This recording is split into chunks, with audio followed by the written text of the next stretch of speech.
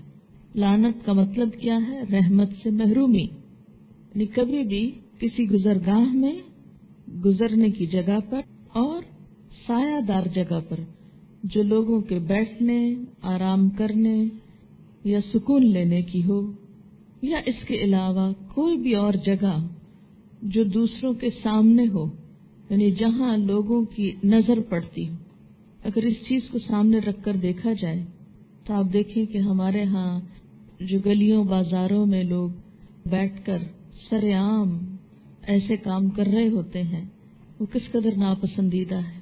اس سے پتہ چلتا ہے کہ ہم کہنے کو تو مسلمان ہیں، لیکن اسلامی اخلاق و آداب سے دور دور کا واسطہ نہیں، اس لیے کہ سکھائے نہیں گئے۔ ایسی باتیں تو ویسے ہی کوئی نہیں کرتا کہ یہ شرم و حیا کی باتیں۔ راستوں پہ بیٹھنا تو شاید حیا ہے، اور اس سے منع کرنا شرم و حیا کے خلاف ہے، کیونکہ سب ویلیوز پلٹ گئی۔ جس چیز کو حیا کہا جانا چاہیے تھا وہاں حیا کا نام نہیں۔ اور آپ دیکھیے کہ جب راستوں میں ایسا کام ہوتا ہے تو کوئی بھی شخص اس کے بعد جب گزرتا ہے تو کتنا تکلیف دہ ہو جاتا ہے ایسے راستے سے گزرنا بھی جس میں نجاست ہو۔ استنجا کرنے کے لیے مٹی کے کم از کم 3 ڈھیرے یا پانی استعمال کرنا چاہیے، یعنی اگر کوئی شخص ایسی جگہ پر ہو جہاں پانی نہ ہو اور صرف مٹی ہو تو مٹی چونکہ پاک کرنے والی ہے، اس سے صفائی کر لی جائے تو وہ پاکی کا کام دے گی، یعنی انسان اس کے بعد نماز وغیرہ پڑھ سکتا ہے۔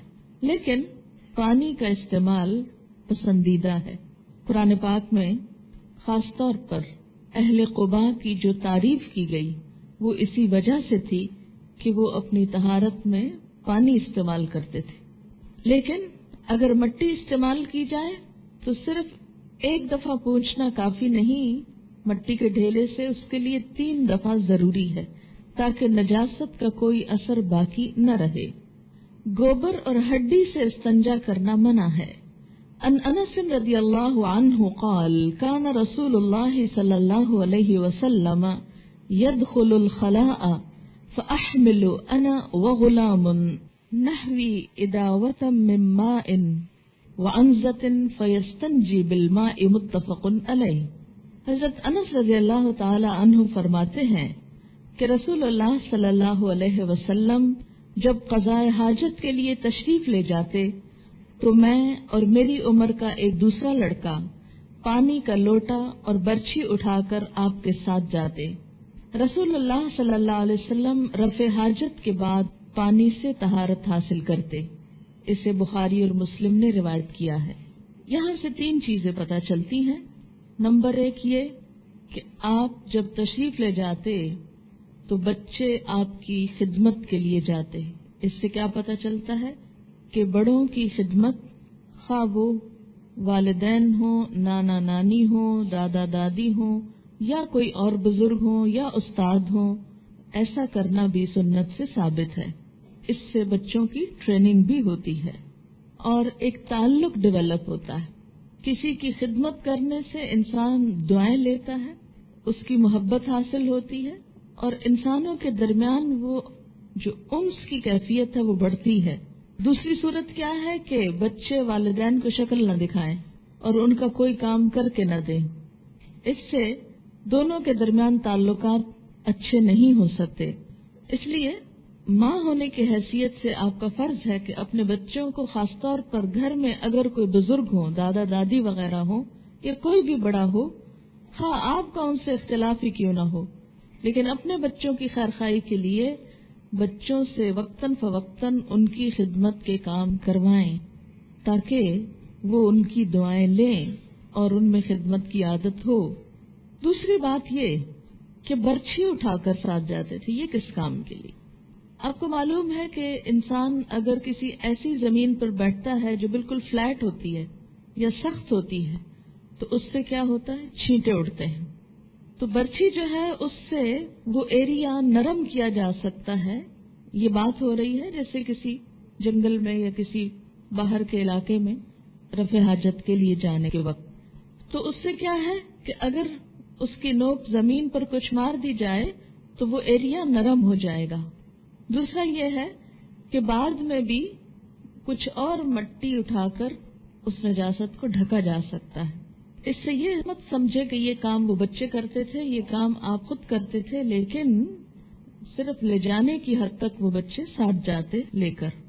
برچھی کے 3 مقاصد ہو سکتے ہیں: طہارت کے لیے زمین کھودنا، جانوروں سے بچنے کے لیے کیونکہ جو لوگ جنگل میں جاتے تھے وہاں پر بسا اوقات سانپ بچھو وغیرہ کا ڈر بھی ہوتا تھا، بسا اوقات اور کسی جانور کا بھی، تو اس سے حفاظت کے لیے بھی استعمال ہوتی. اسی طرح پردے کے لیے، یعنی زمین میں گاڑ کے اوپر کپڑا وغیرہ کھڑا کر دیا جاتا.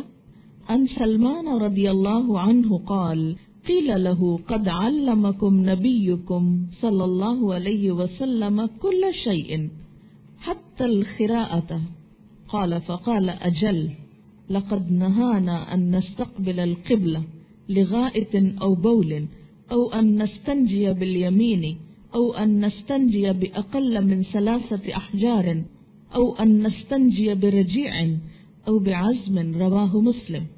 حضرت سلمان فارسی رضی اللہ تعالی عنہ سے کہا گیا از راہ تمسخر، مذاق اڑاتے ہوئے، تمہارے نبی صلی اللہ علیہ وسلم نے تمہیں ہر چیز کی تعلیم دی ہے، حتیٰ کہ پیشاب پخانہ کی بھی. یعنی یہ مذاق اڑایا جا رہا تھا کچھ لوگوں کی طرف سے مسلمانوں کا کہ یہ کیسا دین ہے، اس میں اتنی گندی باتیں کی جاتی. حضرت سلمان فارسی رضی اللہ تعالی عنہ نے کہا، ہاں رسول اللہ صلی اللہ علیہ وسلم نے ہمیں رفع حاجت کرتے وقت قبلے کی طرف منہ کرنے سے منع فرمایا، استنجا کرتے وقت دایاں ہاتھ استعمال کرنے سے منع فرمایا، 3 پتھروں سے کم میں استنجا کرنے سے منع فرمایا، نیز گوبر اور ہڈی کے ساتھ استنجا کرنے سے منع فرمایا. اسے مسلم نے روایت کیا. یعنی بجائے شرمانے کے اور جھجکنے کے اور جھینپنے کے اور شرمندہ ہونے کے، کیا ہے اس تعلیم کو واضح کر دیا جائے کہ ہاں ہم ایسے مواقع پر بھی نہایت ادب والے لوگ ہیں، بہت سے ایٹیکیٹس جانتے ہیں. نماز سے قبل بیت الخلاء سے فارغ ہونا ضروری ہے. رفع حاجت کے وقت نماز کھڑی ہو جائے تو پہلے اطمینان سے رفع حاجت سے فارغ ہونا چاہیے. یعنی یہ بھی ادب کے خلاف ہے کہ انسان کو ضرورت کہیں اور جانے کی ہے اور وہ جائے نماز پہ کھڑا ہو جائے اور سارا دھیان اس کا کسی اور طرف ہی رہے. اس سے نماز میں خشوع و خضوع نہیں آ سکتا.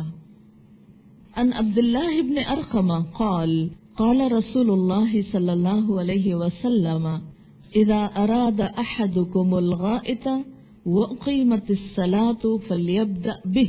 رواہ ابن ماجہ.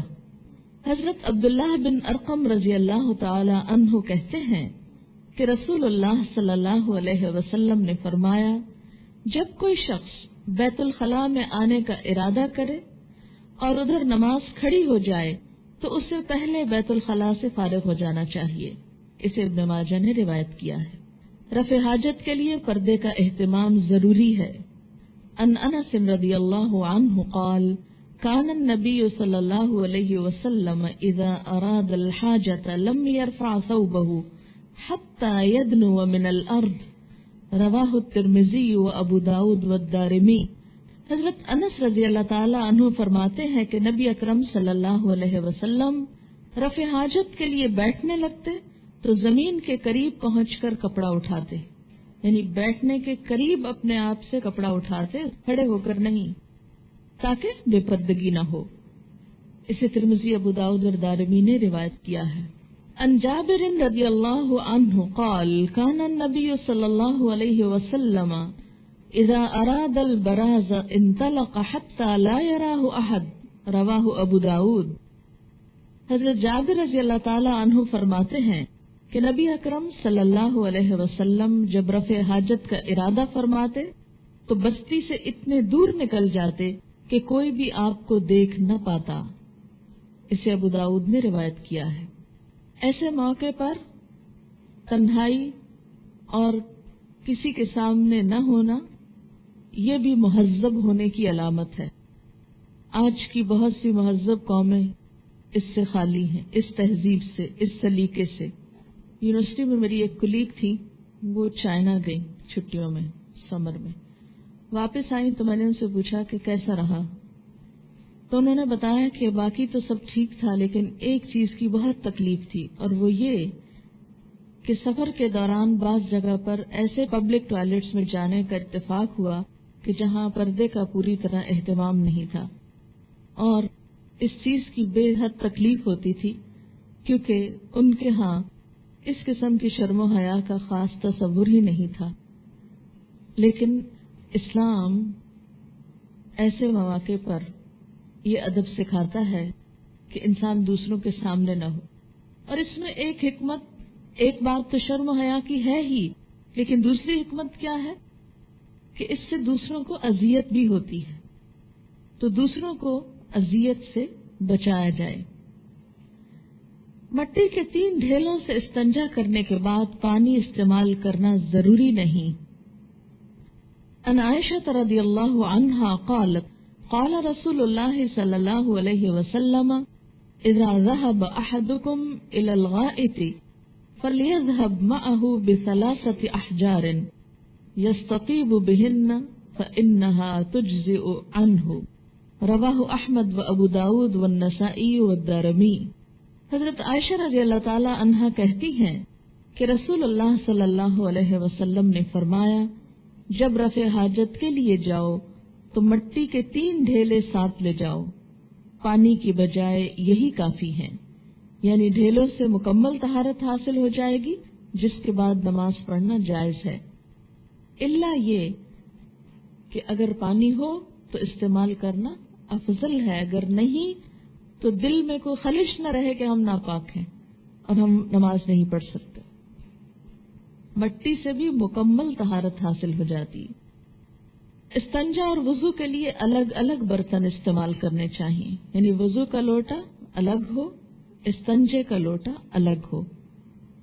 اور اس کی وجہ کیا ہے؟ بنیادی طور پر کہ ہو سکتا ہے کہ استنجے کا لوٹا کسی وجہ سے نجس ہو گیا ہو، اور اگر اسی میں پانی ڈال کر کلی کر رہے ہیں، ناک میں پانی ڈال رہے ہیں، ہاتھ منہ دھو رہے ہیں، تو ہو سکتا ہے کہ نجاست کا کوئی حصہ جسم کے اندر چلا جائے اور وہ صحت کے لیے بھی نقصان دہ ہو، یا پھر یہ کہ اس سے مکمل طہارت حاصل نہ ہو۔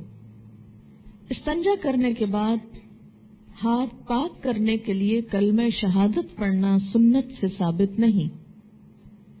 عن ابی ہریرہ رضی اللہ عنہ قال کان النبی صلی اللہ علیہ وسلم اذا اتى الخلاء اتيته بماء في تورة او رقوة فاستنجى ثم مسح يده على الارض ثم اتيته بإناء آخر فتودأ، رواہ ابو داود۔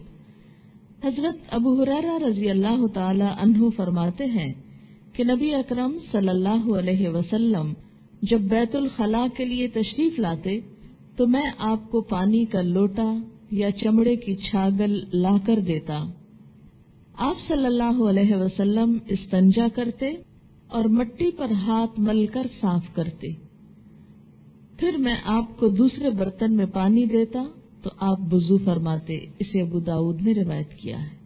اس سے بھی کیا پتہ چلتا ہے کہ ایک تو وضو اور استنجے کا برتن الگ الگ، دوسرے اگر صابن میسر نہ ہو، بعض اوقات آپ ایسی جگہ پر ہوتے ہیں کہ جہاں صابن نہیں ہوتا، تو ایسے موقع پر بھی انسان کو ہاتھ صاف کرنے چاہیے، اور اس کے لیے مٹی بہترین جراثیم کش ہے۔ مٹی کے ساتھ ہاتھ رگڑ کر، جیسے برتنوں کے اوپر بسا اوقات لوگ راکھ اور مٹی وغیرہ مل کے ان کو صاف کرتے ہیں، اسی طرح ہاتھوں کے اوپر بھی مٹی مل کے ان کو دھویا جا سکتا ہے۔ رفع حاجت کے دوران بات کرنا منع ہے۔ عن ابن عمر رضی اللہ عنہما ان رجلا مر ورسول اللہ صلی اللہ علیہ وسلم یبول فسلم فلم يرد علیہ، رواہ مسلم۔ حضرت عبداللہ بن عمر رضی اللہ تعالی عنہما سے روایت ہے کہ رسول اللہ صلی اللہ علیہ وسلم پیشاب کر رہے تھے، ایک آدمی کا ادھر سے گزر ہوا، اس نے آپ کو سلام کیا لیکن آپ نے اس کا جواب نہیں دیا۔ اسے مسلم نے روایت کیا ہے۔ رفع حاجت کرنے کے بعد استنجا کرنے سے طہارت حاصل ہو جاتی ہے، وضو کرنا ضروری نہیں۔ نہیں کر لیا جائے تو اچھا ہے، لیکن اگر کوئی وضو نہیں کر سکتا تو صرف استنجا بھی کافی ہے۔ عن ابن عباس رضی اللہ عنہما یقول كنا عند النبي صلى الله عليه وسلم فجاء من الغائط وأتي بطعام فقيل له ألا تتوضأ قال لما للصلاة رواہ مسلم۔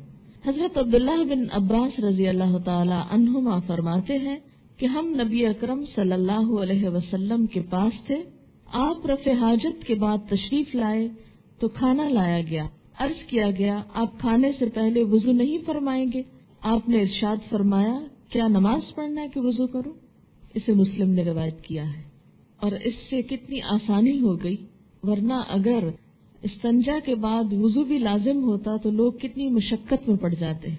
رفع حاجت سے طہارت حاصل کرنے کے بعد ہاتھوں کو مٹی یا صابن وغیرہ سے اچھی طرح صاف کرنا چاہیے۔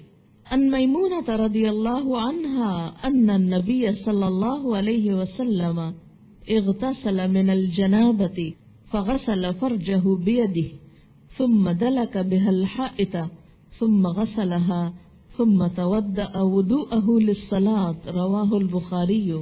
حضرت میمونہ رضی اللہ عنہا ام المومنین سے روایت ہے کہ نبی اکرم صلی اللہ علیہ وسلم نے غسل جنابت شروع کیا تو پہلے اپنے بائیں ہاتھ سے شرمگاہ کو دھویا، پھر وہ ہاتھ دیوار پر رگڑا۔